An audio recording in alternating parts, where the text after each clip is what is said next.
Imagine a world without maps. No way to know where you are. No way to find your way home.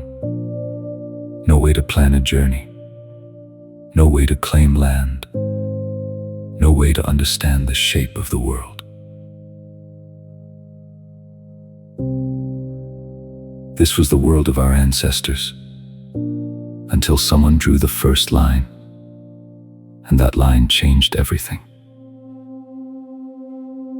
Welcome back. Today we are not talking about GPS or satellite images. We are talking about the map, one of humanity's oldest and most powerful inventions. Maps are older than writing, older than the wheel, older than metal. The oldest known map is over 14,000 years old. It was carved into a mammoth tusk, showing the landscape around a settlement. It is not a map of the world, but a map of home. Humans have always needed to know where they are, to find water, to find food, to find shelter, to find each other. The first maps were not drawn on paper. They were drawn in the dirt, on cave walls, on animal hides, on bones. They were simple, but they worked. They showed rivers, mountains, and paths. They helped people survive. The first true world map was created in ancient Babylon, around 600 BCE. It was a clay tablet, small enough to hold in one hand. It showed Babylon at the center of the world, surrounded by rivers and oceans.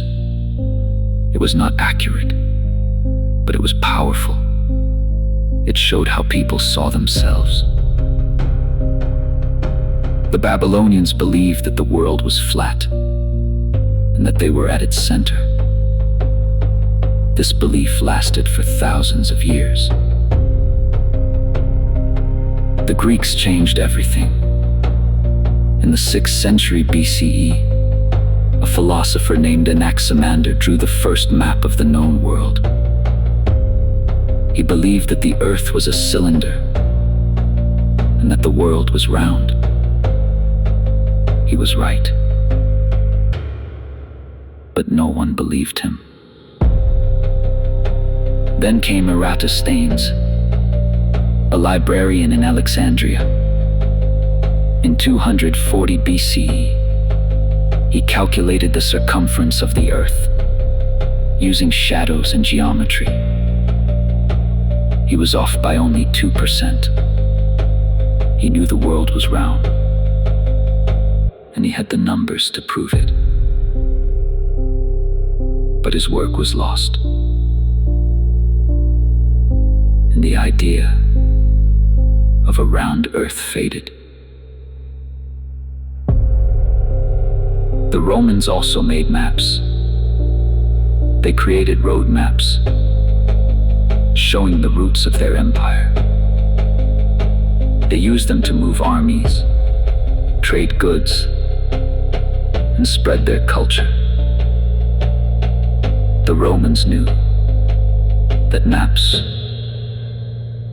were tools of power.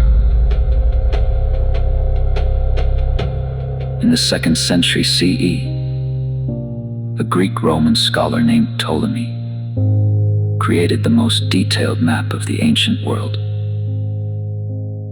He used mathematics to project the globe onto a flat surface. His work was used for over 1,000 years. But Ptolemy's map was not perfect. It showed India as much smaller than it really was. It did not show the Americas. It did not show Australia. It was a map of what they knew.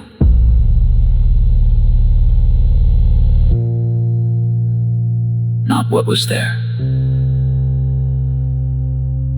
Then came the Middle Ages. Maps became less accurate and more symbolic. They showed Jerusalem at the center of the world. They showed fantastic creatures, dragons, sea monsters, and giants. They were not maps of reality. They were maps of belief. But the Islamic world preserved Greek and Roman knowledge. Scholars in Baghdad and Damascus created more accurate maps. They corrected Ptolemy's errors. They added new lands from their travels. In the 12th century, a Moroccan scholar named Al-Idrisi created a map of the known world. It was the most detailed map ever made at the time. It showed Europe, Africa, and Asia with surprising accuracy. The Islamic maps also showed something important: the idea of a world that could be explored. They inspired travelers. They inspired explorers. They inspired the age of discovery. In the 15th century, the Portuguese and Spanish began exploring. They sailed south along Africa. They sailed west across the Atlantic. And they brought back new maps. In 1492, Christopher Columbus sailed to the Americas. He was looking for a route to Asia, but he found a new world. His maps changed everything. The world was no longer 3 continents. It was 4. In the 16th century, maps became more accurate. Cartographers learned to measure latitude and longitude. They used compasses and astrolabes. They used mathematics to create better projections. In 1569, Gerardus Mercator created the Mercator projection, the map we still use today. It distorted the size of continents near the poles, but it was perfect for navigation. The map was no longer just a tool, it was a symbol. It represented power, knowledge, and control. European powers used maps to divide the world between themselves. They drew lines on paper and claimed lands that were not theirs. In the 19th century, maps became more scientific. They were used to survey land, plan cities, and build railways. They were used to show property boundaries. Maps became a part of everyday life. In the 20th century, we took to the sky. We photographed the Earth from airplanes. We saw the world from above. And it was beautiful. In the 21st century, we went further. We launched satellites. We created GPS.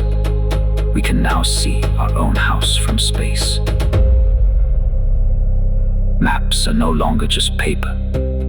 They are digital. They are interactive. They are everywhere. But the map is not just about geography. It is about imagination. It is about storytelling.